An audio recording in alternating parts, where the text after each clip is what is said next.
Terima kasih atas komentarnya. Konten ini saya buat untuk diskusi, informasi, dan edukasi, bukan untuk menghina siapapun atau memojokkan siapapun. Orang yang menganggur karena susah cari pekerjaan. Kata siapa? Ya, gaji di negara Anda itu berapa? Ya, bisa kasih gaji kami 20 juta rupiah nggak satu bulan. Ada gula, ada semut, ada cuan, tenaga kerja asing pun datang. Yap, begitulah gambaran untuk negara jiran Indonesia, apalagi kalau bukan Malaysia.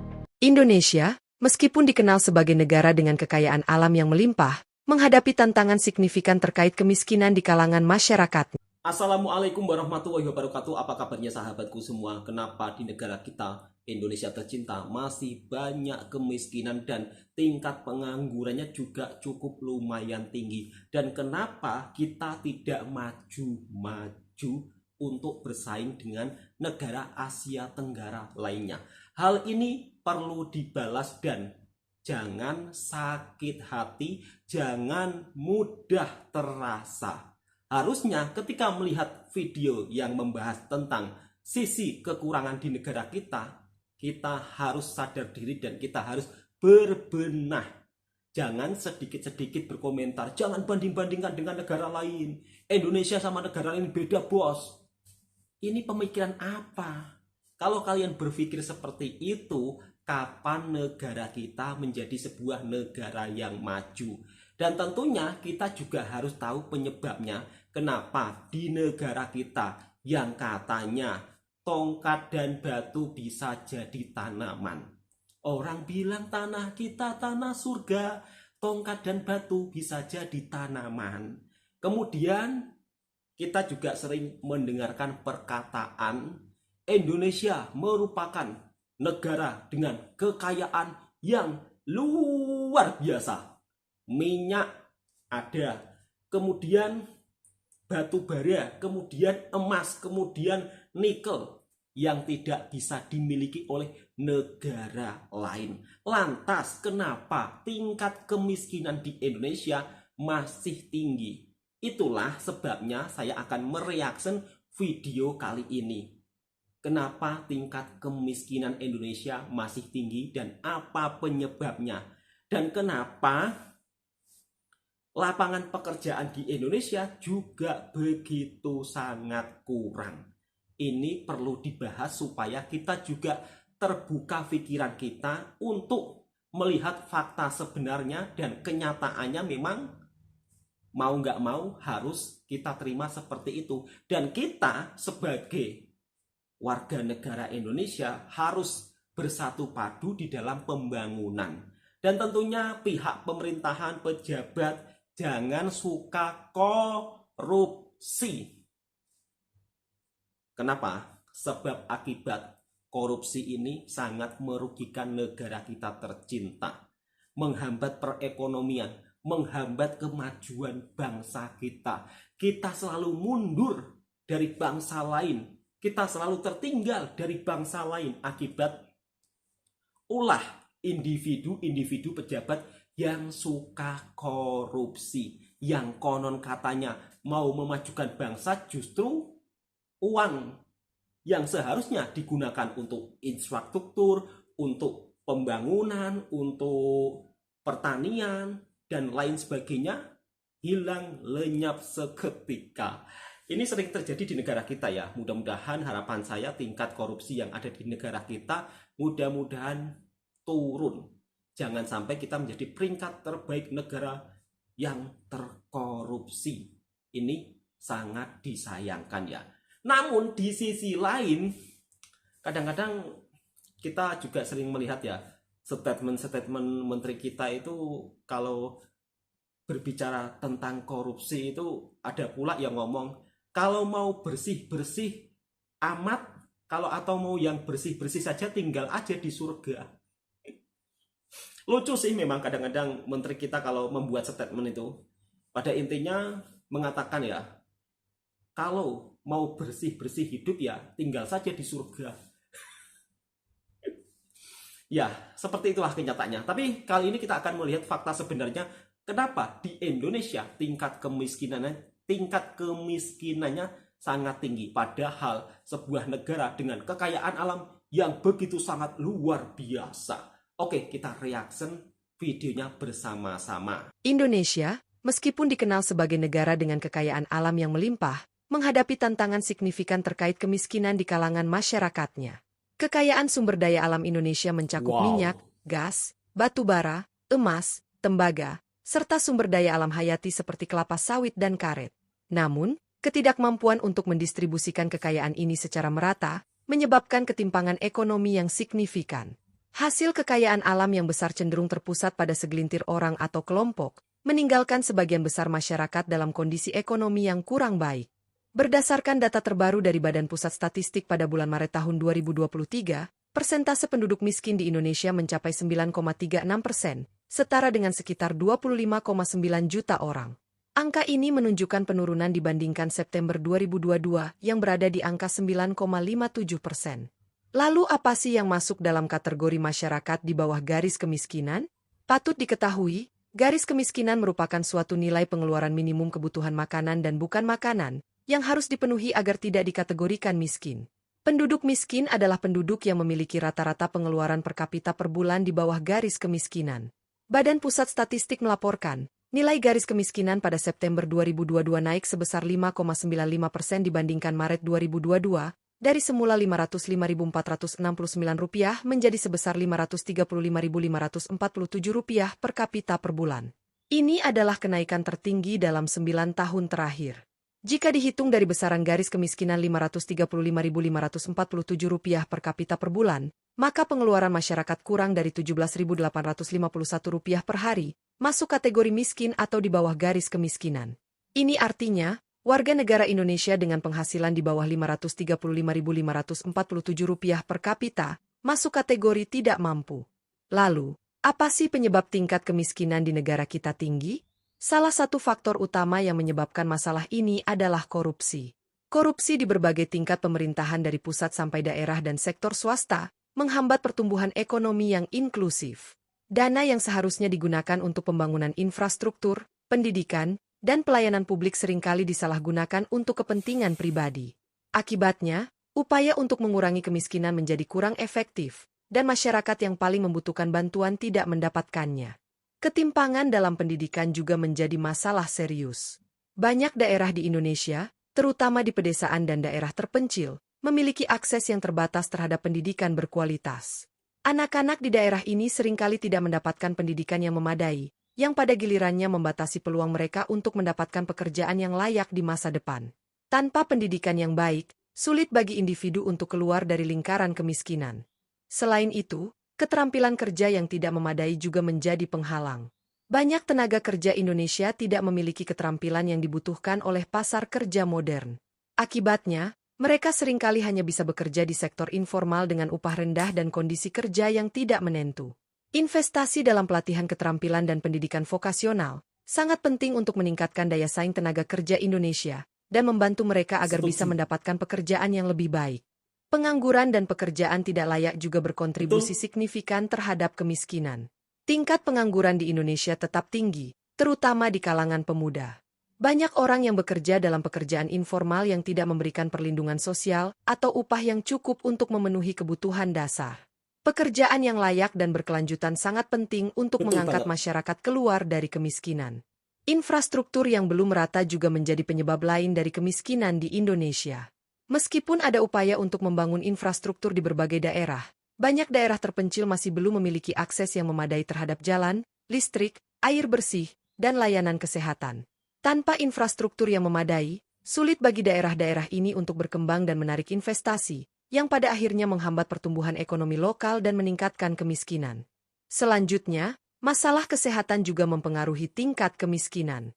Akses terhadap layanan kesehatan yang memadai masih menjadi tantangan di banyak daerah, terutama di daerah pedesaan dan terpencil.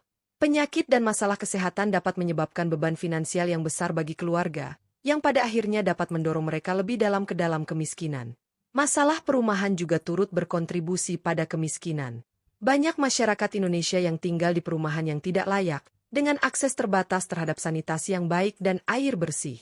Kondisi perumahan yang buruk tidak hanya mempengaruhi kesehatan dan kesejahteraan penghuni, tetapi juga membatasi peluang mereka untuk meningkatkan kualitas hidup. Kendala dalam akses keuangan juga menjadi penghambat. Banyak orang miskin tidak memiliki akses ke layanan perbankan dan keuangan yang dapat membantu mereka menabung, meminjam, dan berinvestasi. Tanpa akses ke layanan keuangan yang memadai, sulit bagi mereka untuk memulai usaha kecil Betul atau sekali. mengatasi keadaan darurat keuangan. Indonesia terus menghadapi tantangan signifikan dalam mengurangi kemiskinan, meskipun memiliki kekayaan alam yang melimpah. Upaya pemerintah dan berbagai pihak lainnya untuk menurunkan tingkat kemiskinan, termasuk melalui program-program pengentasan kemiskinan, perlu terus diperkuat dan disesuaikan dengan kebutuhan masyarakat yang beragam. Peningkatan akses terhadap pendidikan, kesehatan, dan layanan dasar lainnya sangat penting untuk memastikan pertumbuhan ekonomi yang inklusif dan berkelanjutan. Selain itu, perbaikan infrastruktur dan serius dalam pemberantasan korupsi juga harus menjadi prioritas, agar sumber daya dapat dialokasikan secara efektif untuk kesejahteraan masyarakat. Dengan komitmen yang kuat dari semua pihak, Indonesia memiliki peluang besar untuk mencapai target pengurangan kemiskinan dan meningkatkan kualitas hidup seluruh rakyatnya. Baru saja kita mendengarkan penyebab angka tingkat kemiskinan di Indonesia makin tinggi serta pengangguran juga makin meningkat. Di antaranya adalah penyebabnya korupsi. Teruntuk para pejabat yang tercinta, harap-harap para pejabat yang memerintah di negara Indonesia tercinta jangan suka korupsi. Namun di sisi lain kalau saya melihat korupsi yang ada di negara kita ini luar biasa ya korupsinya. Kalau 100 juta, 200 juta, 1 miliar itu kita bisa maklumi.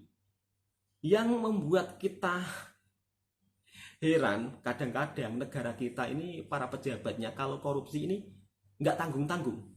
Ratusan triliun, bahkan kadang-kadang menyimpan emas batangan di rumahnya. Kalau dari pemikiran saya sempat mikir kadang-kadang seperti ini ya.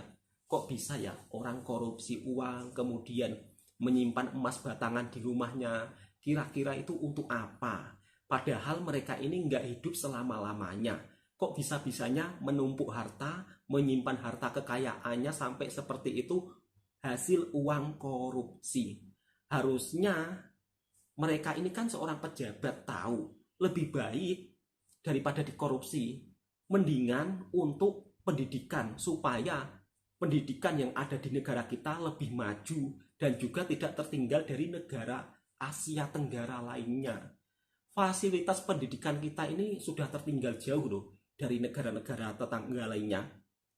Sekolahan kadang-kadang yang sangat buruk, tidak diperbarui.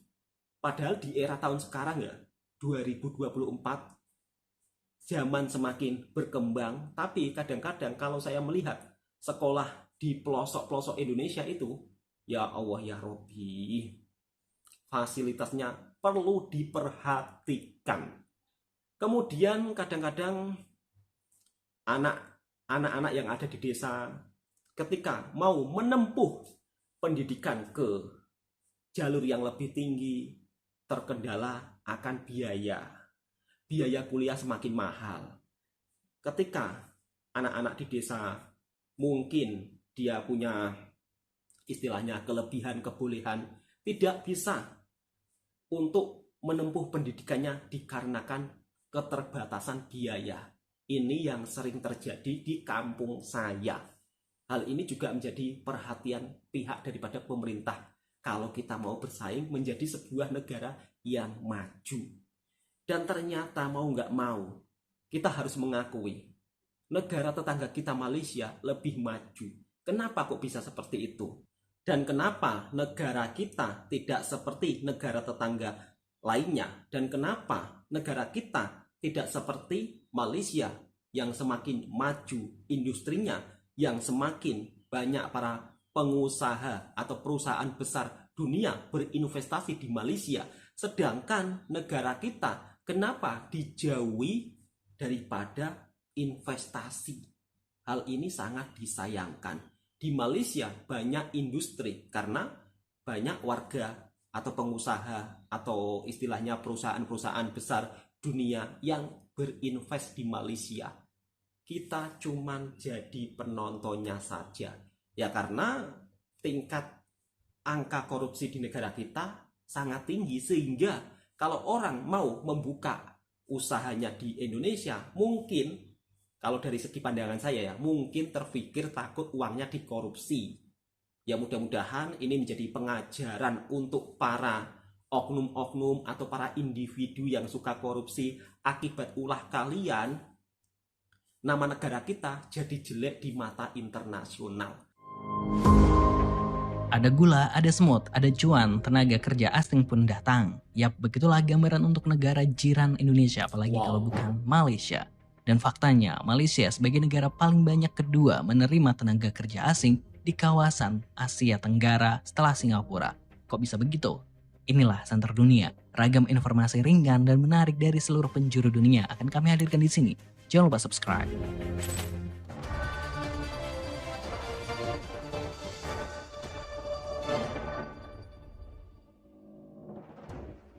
Pastinya ada hal yang membuat Malaysia menarik sebagai negara favorit para pekerja asing. Hal itu terjadi karena Malaysia merupakan negara yang membuka banyak kesempatan bekerja.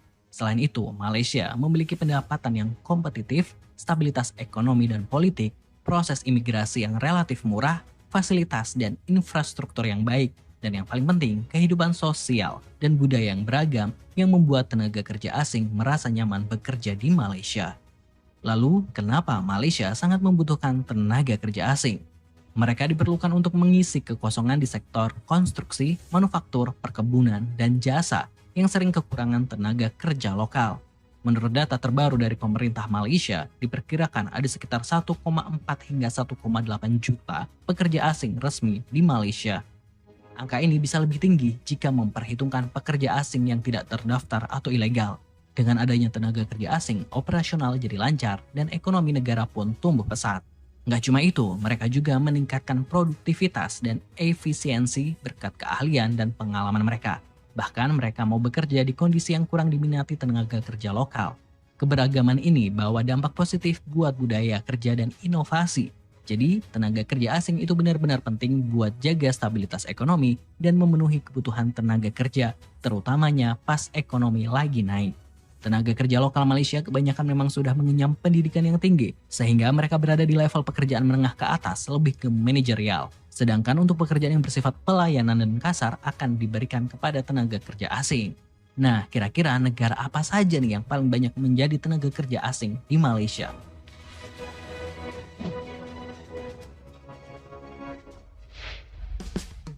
Di posisi kelima ada India. Tidak dipungkiri lagi, Malaysia memiliki warga negara India yang bekerja di negaranya. Memang, selain orang India yang berwarga negara Malaysia, orang asli India juga banyak yang bekerja di Malaysia dengan persentase sebesar 6%. Biasanya, orang India ini bekerja di Malaysia di sektor-sektor teknologi informasi, layanan kesehatan, teknik, dan restoran. Mereka juga berkontribusi dalam bidang pendidikan dan penelitian. Kehadiran tenaga kerja India ini tidak hanya memperkaya budaya lokal, tapi juga meningkatkan kualitas dan produktivitas di berbagai sektor industri. Hubungan kerja yang harmonis antara warga lokal dan tenaga kerja asing ini mencerminkan keberagaman dan toleransi di Malaysia.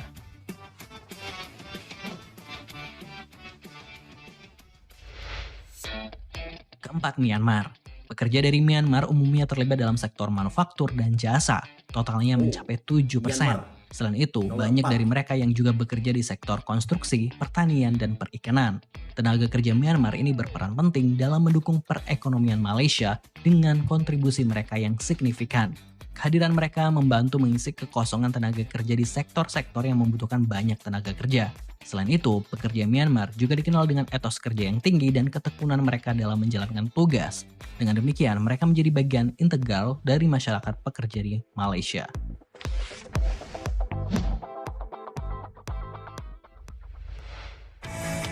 Ketiga, Nepal. Pekerja Nepal banyak terlibat dalam sektor-sektor seperti jasa keamanan, manufaktur, dan konstruksi.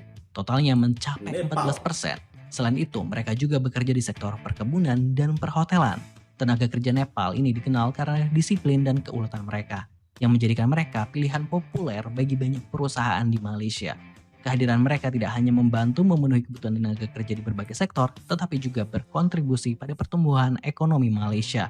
Mereka memainkan peran penting dalam memastikan kelancaran operasional di tempat kerja mereka dan mendukung infrastruktur negara secara keseluruhan.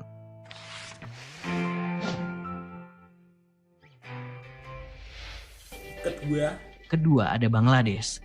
Data dari 2022 menunjukkan bahwa pekerja asal Bangladesh menyumbang sekitar 26,4% dari total pekerja asing di Malaysia. Angka ini dapat berfluktuasi tergantung pada kebijakan imigrasi, kondisi ekonomi dan permintaan tenaga kerja di sektor-sektor tertentu. Pekerja asal Bangladesh ini umumnya terlibat dalam sektor konstruksi, manufaktur, dan jasa. Mereka dikenal dengan ketekunan dan keahlian mereka dalam pekerjaan yang membutuhkan tenaga fisik. Kehadiran mereka sangat penting dalam mendukung proyek-proyek besar dan industri yang berkembang pesat di Malaysia. Selain itu, kontribusi mereka juga membantu mengurangi kekurangan tenaga kerja di berbagai sektor sehingga mendukung stabilitas ekonomi negara.